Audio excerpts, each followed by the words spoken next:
चिंता ना फिकर ना है डर, ये वादा है हमारा हर दम हर दम हर कदम। मैडम नमस्कार, मैं सतीश रहाटे इसी ब्रांच का एजेंट हूँ।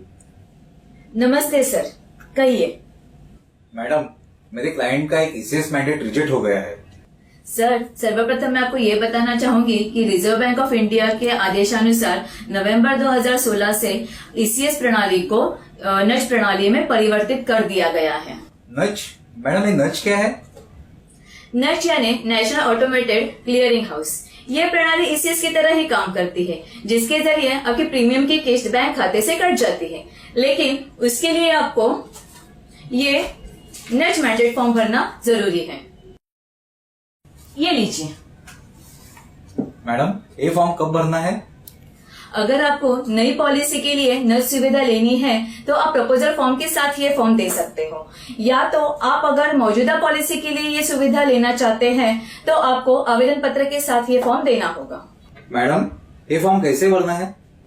देखिए सर, ये फॉर्म बहुत ही सावधानी पूर्वक भरना जरूरी है, क्योंकि ये फॉर्म स्कैन करके ग्राहक के बैंक में वैलिडेशन के लिए भेजा जाता है। इसीलिए मामूली सी गलती भी इस मैंडेट फॉर्म को रिजेक्ट कर सकती है। इसलिए क्या सावधानी बरतनी होगी मैडम?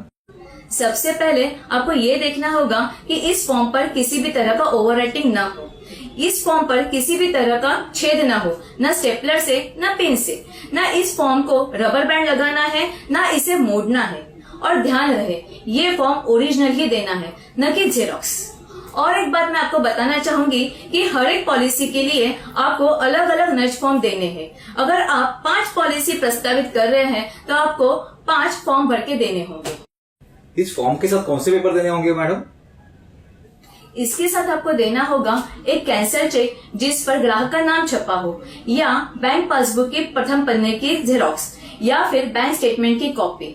कृपया ध्यान रहे, जिस बैंक का आप चेक दे रहे हो वो बैंक नच बोर्ड में शामिल हो एवं कोर बैंकिंग सोल्यूशन के साथ जुड़ी हो। मैडम लेकिन मेरे क्लाइंट का नच फॉर्म जो रिजेक्ट हुआ है, अब उसके लिए मैं क्या करूँ? सबसे पहली बात, आपको ये फॉर्म दोबारा भर के देना होगा और इस पॉलिसी की प्रीमियम किस्त आप कैश काउंटर पे भर दीजिए, या तो आप इसका ऑनलाइन भुगतान भी कर सकते हैं। मैडम क्या आप मुझे यह फॉर्म भरने की प्रक्रिया समझा सकती है?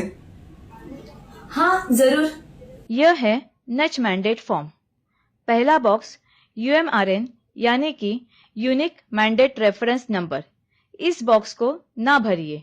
यह number national payment corporation of India द्वारा दिया जाएगा। डेट बॉक्स ना भरिए, इसे LIC के कर्मचारी भरेंगे।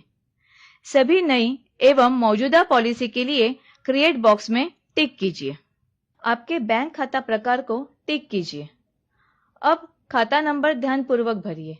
बैंक खाता नंबर की शुरुआत एकदम दाएं बॉक्स यानी प्रारंभ से ही करनी है, और खाता नंबर खत्म होने पर बॉक्स में कुछ भी न भरिए, इसे खाली रहने दीजिए। फिर बैंक का नाम कैपिटल अक्षरों में लिखिए।